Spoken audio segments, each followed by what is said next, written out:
Well, hello. Welcome back to the Scale My Shopify Store podcast. Kath Langman here, your host on this show. And today I am actually recording this. I'm doing something I don't usually do. I'm recording this literally the day before it's going to be published and shared. Talk about the last minute. Who was it that said that saying, if it wasn't for the last minute, nothing would ever get done? I think when it comes to these really busy times of the year, such as Black Friday and Christmas, when you're in e-commerce, everything seems to happen at the last minute. That's just how it is sometimes. So here we are. And what's kind of amusing, for those of you who ever watch the video version of this podcast, I record this in I'm really lucky to have a studio space here, which has some good kind of acoustics and soundproofing and whatnot in this space. But you can see there's, several guitars and drums and recording equipment and all kinds of stuff here,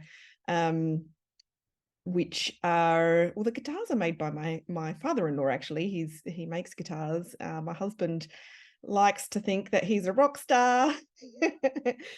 I chuckle. He is in a couple of bands. They rehearse here. So I'm in this space here, and I was just having a look in my notebook that I have written down my notes that I want to talk about today. And the quote at the top of the page is, I like to be an optimist, but I like to be a realist too, by Tom Petty, which is kind of apt. So anyway, today I really want to talk about kind of like the wash up of Black Friday promos, and really the final step in running a big promotion like this that I'd say probably 95% of people skip out on a regular basis, not just with Black Friday promos, but just in their marketing generally, or even in the way that they run their businesses generally. And, this is the kind of such an essential step in being able to improve and grow in terms of your results and revenue growth and all that kind of stuff. So it's such an essential step, yet so many people miss it, and that's why I really wanted to talk about it today. And the step really is actually taking a bit of time to document your results. And any of you who've listened to this show for a while would have heard me talk about how essential it is to really document and understand your performance metrics and things like that. We like to talk about things like Metrics Monday and stuff like that, just kind of getting you into the habit of not just looking at these figures, but actually documenting them for on a regular basis, so that you can actually review the trends over time. But when you run a major campaign, there's actually kind of a little bit further review, a more comprehensive review process that really I think everyone should be doing, and not many people do. And so why would I say this? Because you're all tired. I'm tired. Like I said, I'm recording this kind of at the last minute. I am super determined that we have an episode go out every week, so I enforce that deadline on myself, of course. But it is really, I just want to acknowledge that it is really hard to add these extra steps into a busy week when we're still under the pump trying to get Christmas promos out and pack all your Black Friday orders and do all the things. I know time is a scarce resource at the best of times, but particularly at this time of the year. But if you were one of the many e-commerce business owners who were asking me either in person or via DMs or emails or in our Scale My Shopify Store Facebook group, if you were one of the many people who were asking me prior to Black Friday, what kind of offers should I be running? What kind of promotion should I be doing? What's working best right now? If you were one of those people who are asking that question, then you really need to do this exercise, is all I can say. And so I am going to walk you through the exercise, but I also just want to tell a couple of stories to illustrate the power of doing this, so that hopefully I can, lead you to being motivated to do it. So some of you know that in my younger years, I was a musician as well. I wasn't a rock and roll musician like what you can see behind me here, but I was a violinist. I played at a very high level. I was accepted into the university conservatorium at the age of 15. And, so I was fairly dedicated to that particular art for a long time. And like you do when you learn a musical instrument, like my kids do as they've been learning musical instruments, you go to your lesson every week with your teacher and they tell you what to do and how to do it, and they teach you the techniques and um, help you to play musically and to understand phrasing and learn about the history of music and all of that kind of stuff. So you go to your lessons. But when I got to the conservatorium, I had this amazing teacher. Heath Crellin was his name, and at the time he was one of the 4 members of the Australian String Quartet as well. He taught me to think, essentially. So, a lot of the time people go to teachers or coaches or whatever, and they show up with the expectation of being told what to do. And that's what often happens. I think that's probably what happens in the school system as well a lot of the time. You turn up, you get told what to do, but you don't necessarily get taught how to think or how to kind of coach yourself, for want of a better way of phrasing it. And this particular teacher that I had, he was the one who really taught me how to do that. And I guess for him as a professional musician, for further context as well, at the time I was also playing in an orchestra, and an orchestra is also a little bit like a school setting where you get told what to do. You have your position in the orchestra, and there is a conductor, and it is the conductor's word that you follow. Second to that, there's always the leader of the orchestra as well, and so they're kind of the people who tell you how to play, what to play, when to play, what the phrasing is, and all of that kind of stuff. You don't really learn how to direct yourself in that kind of a ensemble. But for this teacher that I'm telling you about, in a quartet, a quartet is self-led. There's 4 musicians, there's no conductor. They have to learn how to make their music sound beautiful without anybody telling them how to do it. And you might think, well, of course, they're professionals, of course they know how to do that. But no one gets to that point where they know how to do that without learning how to self-improve and self-direct. And so it was such a simple technique that he taught me, and it was to, when I'm practicing at home, to record myself and to play it back and think, listen critically, and to then play it again, record it again, and listen out for the parts that I wasn't happy with the first time, that where I maybe fluffed things, or it sounded terrible for whatever reason, maybe the phrasing was wrong, or the dynamics were wrong, or whatever. To listen critically for that, and then to play again and record again and listen back. And so it was this kind of iterative approach to practicing. And at the end of the day, what ends up happening is you have to practice less because you're practicing really, really effectively.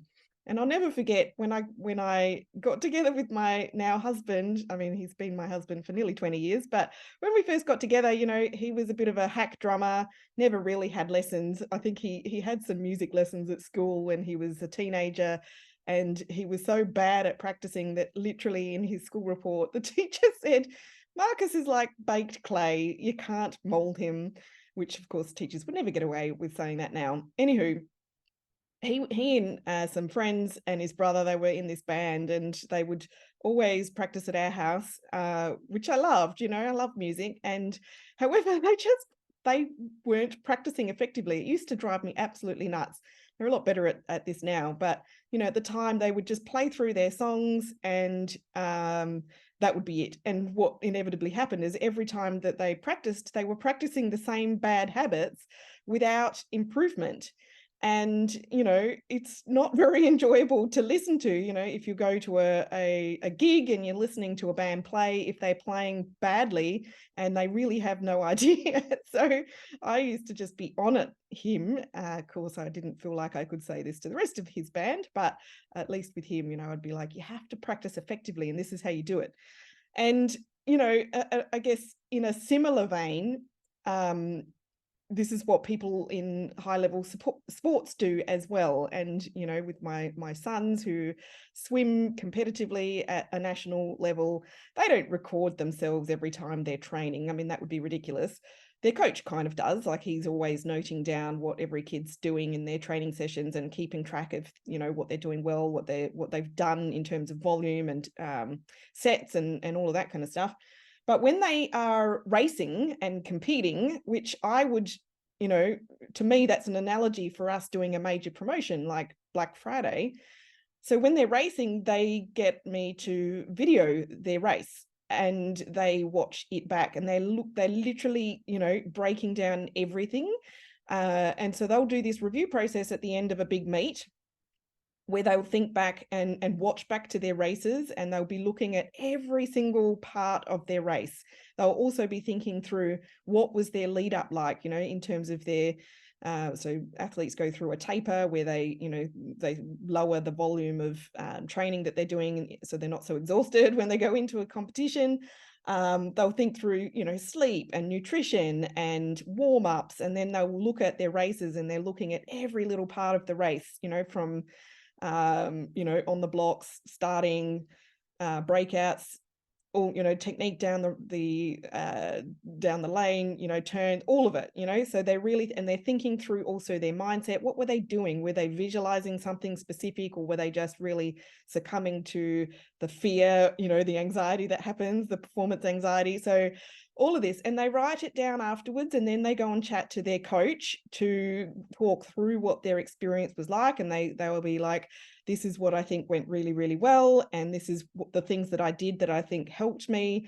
This is what I think didn't go well and what I think I need to work on, and all of that kind of stuff. And then they get to change up their training sessions, in before the next big meet, a major meet. And they get to incorporate those insights and use them for the next time. And so this is really what I want all of you guys to be able to do. Obviously, this is what we do in our mastery program with our clients, and also in our agency. We do this for our clients there as well.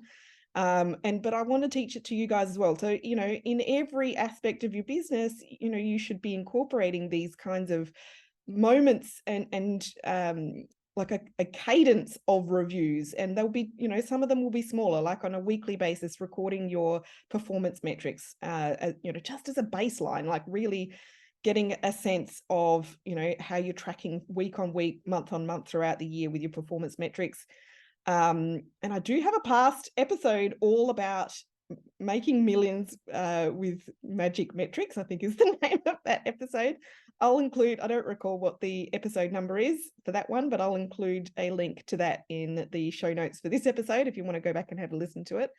So there's that kind of a regular touch point that you should be having, but there should be additional, more comprehensive reviews that you do throughout the year. Some of it's going to be around your financials, but then most definitely every time you're doing a big promo, like a product launch or, a Black Friday / Christmas campaign, you really need to be taking this time to review it. And I'm just going to refer to some notes that I have here, something I prepared earlier. Actually, this is in my planner book. So I'm going to show this on screen on the video. So this is my Productpreneur Success Planner book. It's like a business planner for e-commerce businesses, but it's almost like a coaching program in a book. So if you can't afford a coaching program and you really need to learn how to, grow an e-commerce business, this is a very, very cheap way to do it, $59 plus postage. And so on one of the pages in here, I actually have a kind of like a guided review process for your major campaigns. So to begin with, obviously when you're documenting this, you would, start by like documenting what the actual promotion was. So in this case, it's like Black Friday. But further to that, like document what was the theme of your promotion. So if I give an example there, one of our clients, You by Kate, which is a jewelry brand, I think I'm wearing some of their earrings at the moment. They did this fantastic Black Friday promotion with a theme of sunset. And, basically it's the sunset on, the year 2023, which has been a pretty tough year for a lot of people. And so they had some beautiful messaging around that. They actually even launched a new product that was their sunset ring. And they also had a few, different offers and things like that. So you want to document what was the campaign name, what was the theme of the campaign, what products were you promoting in that campaign. So, obviously, if this is a review of a product launch, there would be a specific product, presumably, or if you have a large range and it's something like Black Friday, but you weren't promoting everything, then write down what you were selling and promoting and putting offers on for this particular promotion, and document what offers you actually made. If it was one offer, like a static, discount, or if you had a few different offers as part of the campaign, write it down. Then you also want to write down what were the objectives or the goals for the campaign. And, you may not have really thought about that in advance beyond, I just need to make some money, which is fine. But try and take this as a moment to think through what your, goals and objectives ideally should have been or were in the back of your mind if you hadn't really thought about this in advance. Hopefully you'll have some objectives around, specific sales targets or revenue targets, number of orders, but also in e-commerce, like with a big promotion like this, you want to think through, being able to acquire new customers as well as drive repeat orders. So really try and think through those sorts of objectives and goals. And document those. And then you want to review your marketing creative. So what was the visual design, the imagery, the copy, the messaging? Were you happy with it? Did your customers love it? Like literally write down, all of those elements that you created for your marketing content. And think through, as you're going through all of these sorts of review points, you need to be noting down, here's what I did. Here are the elements that went really, really well. Here are the elements that did not go so well. This is the stuff that I would keep and do again. This is the stuff that I would keep and maybe do better. And here's how I think it would work better next time. And these are the things that I won't do again. I'll discard those. And, so really making notes around that and documenting it. Because I can tell you now, if you don't document this and, September next year rolls around, you'll all be saying to me, hey, Kath, what should I do for my Black Friday promotion? I'll be like, what did you do last year? So you've got to write this stuff down. So then the next thing that you want to document would be how much money did you spend on your advertising and per different channel. So like a total spend so that you can work out your marketing efficiency ratio, which is, total revenue divided by the total ad spend, but also how much did you spend per channel, and what was the return rate or the return on ad spend that you achieved from those different channels. How many new customers did you acquire? If you're on Shopify, you can actually easily get that statistic in your marketing reports. You can also document, how did you increase that repeat purchase rate? So what was the returning customer rate like? How many orders did you receive total, but also document it per channel as well. Again, you want to be making sure that you're understanding clearly, as clearly as possible. I mean, I know that there's, it's pretty hard to get 100% clarity and accuracy around, channel by channel reporting, but as clear as you can, you want to see where, where the customers and the orders were coming from. What was the average order value and total revenue generated as well? So something that we definitely try and do with a big promo like Black Friday with our clients is to find ways to get the average order value up. Because if you're putting some incentives or some discounts or things like that out there, obviously the profit margins are lower, right? So if you can increase the order value, then it's still really worthwhile as a business because you're making the dollar total at the end of the day, if that makes sense.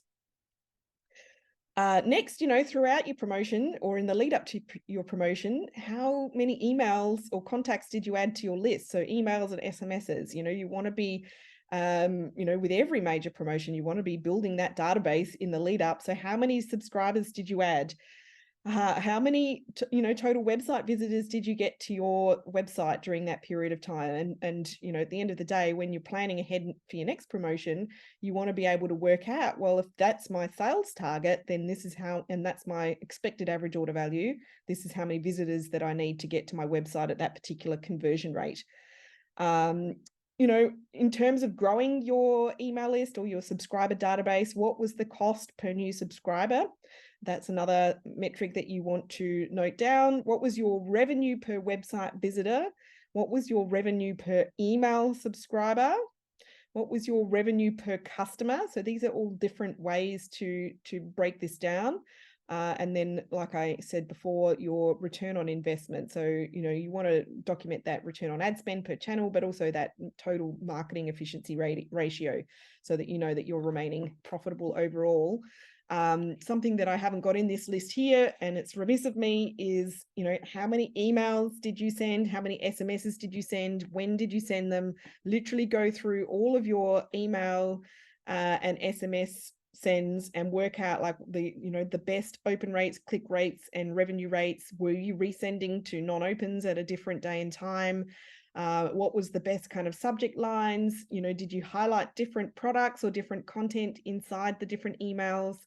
Did you change up the design at all? I know I saw a couple of emails coming out from different brands where they just had like a promo graphic and a shop button and a little bit of copy, and it looked really attractive, but they weren't using the dynamic product widgets in Klaviyo in the email design to actually have the products with the price, the name, and the shop now button under it. And in my experience, most brands do get better results when they actually include those very simple. So it makes it so obvious for people who are reading emails and they might be time poor as well. It's like, well, where do I click? How do I get it? How much does it cost? All of that sort of stuff. So really try and analyze how your emails performed, and so that you can dissect what went well, again, that you want to repeat, what perhaps didn't go so well that you could do better, or what you really should just not do again. And similarly with your ad creative, and in particular, the sort of ad creative that might be visual. So for, your meta ads, for example, the different kind of campaign types, but also the different creatives as well. So we were running quite a variety of different creatives just in terms of the style and execution. And, I've had plenty of podcast episodes and blogs on that kind of stuff recently, so you can certainly refer back to some of those. But, really diving into those metrics and seeing what performed the best for you and, generated the best returns. We actually saw some incredible returns from ads this time around. And, I would say that the businesses and the brands that enjoyed those better returns really did have that sort of variety, but they also had the right offers. So, it can't just be a good execution on ads if the offer falls flat and doesn't really meet the customer's expectations or the market's needs right now. So, that is going to come down to a combination of the actual offers and the messaging around those offers as well. So, take this time to document that kind of stuff. And then, as a further step, I want you to kind of think through, is there any opportunity to almost templatize this for yourself a little bit? you don't want to be losing the momentum. If you have had an uptick through Black Friday, or in future promos, if you see that there's one that's done very, very well for you, whether it's a product launch or a sale promo, how can you kind of package that up a little bit or repackage it? So, almost templatize it for yourself and, be able to rinse and repeat. So, for example, one of our clients right now who did do very well through Black Friday, they did a great job with matching the offers and the messaging and the execution of all of that marketing with what their customers were really wanting and desiring right now. So they did a great job through Black Friday, but they didn't want to lose momentum between now and Christmas. And they are lucky they do have products that lend themselves nicely to Christmas gifts. Not all of you do. And I know I didn't really in my first business, being Modern Cloth Nappies, it was pretty hard to package those up as Christmas gifts. There were ways and means, of course, but it was never going to go as well as the sort of product that is a gifting product, right? So if you're in that boat, you don't want to lose momentum. And so what this particular client and a couple of our clients are actually doing is kind of repackaging up the best elements from the Black Friday campaign, obviously changing the messaging and the creative and the way that we're delivering that, but keeping the momentum going with what has been working well, in terms of offers and, the execution of the marketing. So, the way that the emails are going and the ads and all of that kind of stuff, even the organic content that they're doing. So, being able to almost templatize, and by templatize, it's like putting a solid process around it, right? And it's okay to be using this kind of marketing to stimulate the demand and to bring the revenue in. This is just the environment that we're all operating in at the moment. And there are just times in the economic cycle where this is what we have to do. And it's about being able to, in one sense of things, it's about being able to give people a reason to buy, but that it's more about being able to come up with these different kind of the different messages, the different ways that you package up and deliver, whether it is like I said before, the jewelry client that I mentioned doing the sunset messaging theme for their Black Friday promo. It was a really beautiful message that really resonated with their customer base at that moment in time. And those things that are going to resonate with the messaging and the themes that will resonate with your audience and the reasons people might buy will differ throughout the year, right? And that's okay, but you can kind of rinse and repeat and just repackage up the offers and the incentives and things like that you roll out. That's okay. You've got to do what works, and to do what works, you've got to be able to analyze your results and record them so you don't forget, and then be able, give you the insight to be able to do better time and time again, if that makes sense. A little bit like my beautiful violin teacher when I was young. So they were sort of the main points that I really wanted to share with you today. I guess, the final kind of thought that I wanted to leave you with is, like, if this is super new to you and you don't know how to do this, but you can understand now that, from what I've shared with you today, that this is such a crucial thing to be able to learn how to do in order to be successful and grow your business. This is what we do. So one of the benefits of working with someone like me and my team is that you don't just learn how to do this, but you actually also get to benefit from the insights that we can bring from all of our other clients and share with you, and help you to pick and choose what's going to be relevant strategies and insights to apply to your business. So, that's kind of the benefit of working with somebody like us versus DIYing it the entire time yourself. So food for thought there. At the very least, of course, you might like to look into my planner book. I will actually put a link to that in the podcast show notes page as well, if you want to go and grab that. It's not a bad time of year, I suppose, to be thinking about that for 2024. So that's what I do have for you today. I really hope that you've enjoyed this episode. I hope it's given you a little bit of inspiration and motivation to go and, take half an hour to sit down and document how your Black Friday promo has gone, or Green Friday, or Sparkle Friday, or whatever you ended up calling your promotion. And don't think of that as being, a waste of time or time out from more important work. I would say this is one of the most important things that you can possibly do to help you grow your business. So I'll leave it there for you guys. Hope you've enjoyed that, and I look forward to being with you again on the show next week. Bye for now.